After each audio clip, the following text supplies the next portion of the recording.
All right, so as y'all know, I am back in Charlie Brown, and the one thing that I did not take out of the last one was my Dasaita radio. And so today I get to show y'all really in depth the G13. You can see it's the Dasaita there.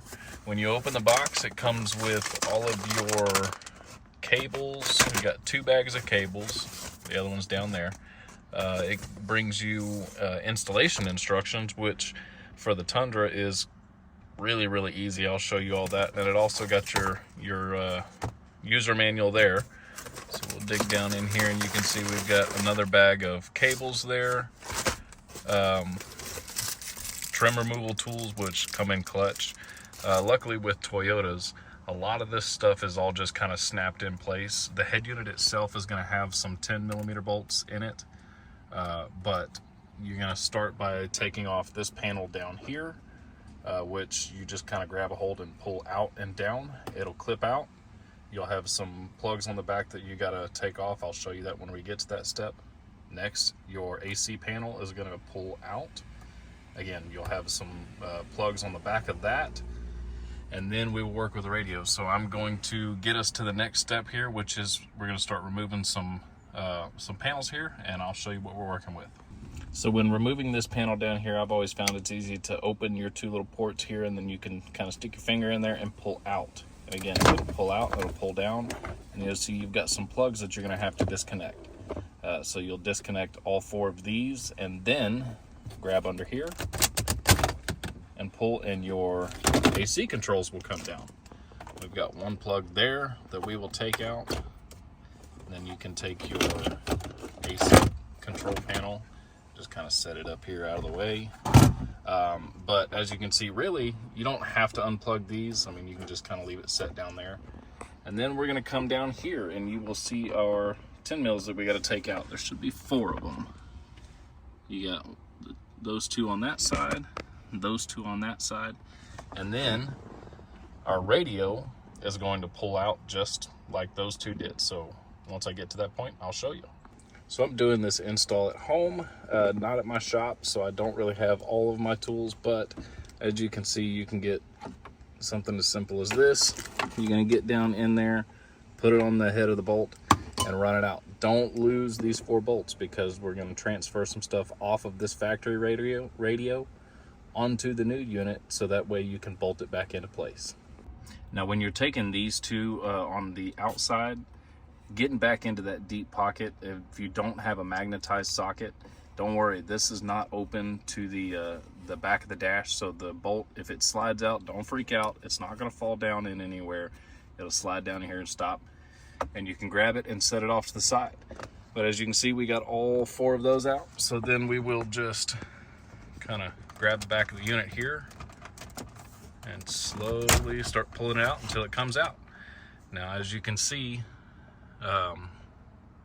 those little clips there, sometimes they stay on the units themselves, sometimes they stay in the little holes just like that, but those are extremely important. Do not lose those clips, and I'll show you why here in just a second. So as you can see here on the back of the radio, we have a ton of plugs. The Dasaita harnesses will use up the majority of those, and you can look in the instructions and they'll show you what goes where, but they're all pretty self-explanatory. If the 2 fit together, that's probably where they go. So we're going to go ahead and get all of this unplugged, and then these brackets here are what I was talking about. So we need to take these brackets off the side of the factory radio, because these are going to screw into the side of the new Dasaita unit. That way you can bolt it down just like the factory radio was. So let me get all that unplugged. We'll get this unit out, and then I'll give y'all the first look at the G13 in here when we get that set up to put it all back in. The beautiful thing about this setup is it is truly plug and play.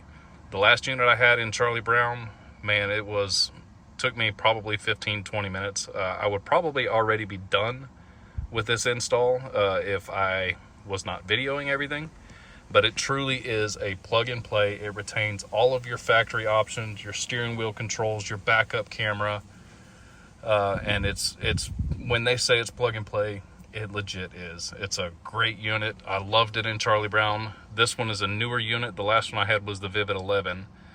So we got the G13 this time to kind of see the newer updated version. So I'm really excited. I can't wait to hear this thing. Let's go ahead and get that unplugged, get that unit out, and then we'll get these two side by side and move stuff over. So as you can see, we got the old unit here and the new unit side by side. And just like I said, we're going to take the brackets, these here, off the factory radio. Obviously, they are stamped left hand, right hand. It's pretty obvious which way they go. However, if you look real close at these two little divots here, those actually help locate the mounts, so you put them in the right spot. It's kind of hard to see it on that one. I can show you on this side.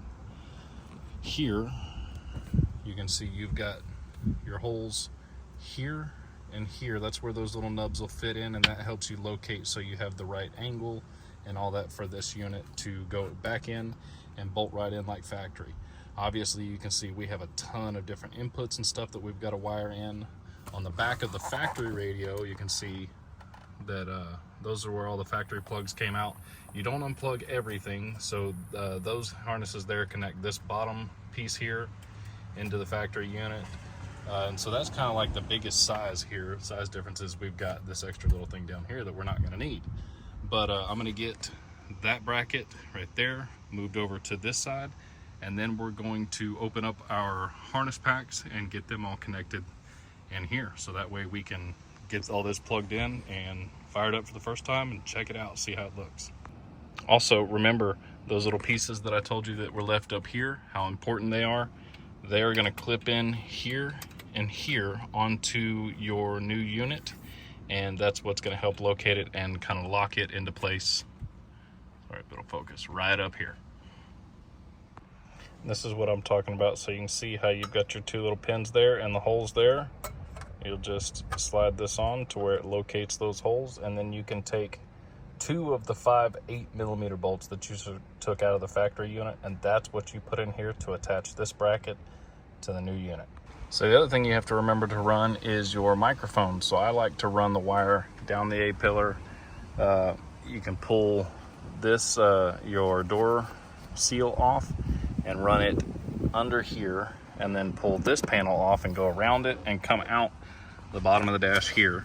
I'm gonna move all this stuff out of the way and snake it around underneath. As you can see, that zip tie down there, I've got that pushed in back there, so I can tape the end of that to the end of this, and that'll help me snake it up into this area and get it up here just sitting kind of where I need it to go. You can see the GPS antenna is right there, and that's where I tend to put them. It's got a really nice clear sky view, and it doesn't really look all that bad. At least I don't think it does. And all you have to do is pop that up, and you notch the back of it so that your wire can sit, and that panel will sit down flush, and then run that wire out to here. So we're getting there. So once you get fairly close, you want to kind of plug everything up, and we're going to do a test run just to make sure that everything works as it should. Make sure the unit power's on, make sure your rear camera works, all the speakers and everything work, and then you can go ahead and zip tie all this stuff to make it nice, neat, and clean, and we can put everything back to where it's supposed to go. But as you can see here, we're going to fire up. It does seem to take a little bit of extra time on the first fire up of this thing, but you can see screen powers up. Let's check reverse camera. Now, here's something that I didn't know which one was going to be which. So if this comes up, then you have your inputs here backwards. So we will see if I can do this one-handed. All right, I cannot. So let me pause you for just a second, and I'm gonna test these out and get the right one plugged in so that our camera works. Okay, so that was my problem I had. So you gotta make sure that you read your wires. So you can see cam in and camera. Got that switched around and plugged into the right thing, and now, bam, we got our backup camera. So everything is working, and now we will go ahead and clean all this up, tidy it up, and then we're going to get the head unit back in its place where it goes. And yeah, then we will show you all of the cool little things that it does, all the little nifty tricks. There are a few things that I'm not going to install. It comes with this little SIM card reader, so you can give the radio its own data network. We're not doing that. I don't have a bunch of different USBs and stuff that I plug in. The only one that I care about continuing to work is the one that's down there. And we'll check that and make sure all that works like it's supposed to. But as you can see, that little blue light down there is plugged in, so that USB plug down there is working like it would from the factory. Remember, I said this in the beginning, plug and play retains all your factory stuff. That's the best thing about this radio. We've also got a couple things up here, like these are extra USBs.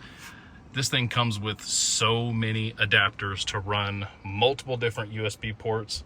We don't need it. At least I don't. You can put it in on yours if you need it, but I don't. That one also is the little 4G antenna. I am going to put that in, but I don't think it's going to be necessary. But just to be on the safe side, we're going to put that in. I'm going to shove that back there under the dash. So let's get all this cleaned up, get this back in, and then we will see that beautiful fit and finish, which I already know it's going to look great. All right, so once you get everything back where it's supposed to go, this wire is in your harness and it is a ground strap. It's really important that you connect this. And luckily, that back hole back there is connected to the metal crash bar that runs along the back of the truck. If you ground it out here, it's just a little rib nut in plastic, and so you're not going to get any actual ground. But that one back there, you can run your bolt through that, hook it in back there, and that will ground out the radio. It will work, but you might have problems if you don't ground it out, so just do it. All right, so we got it all tucked away, got all of our factory bolts back in place.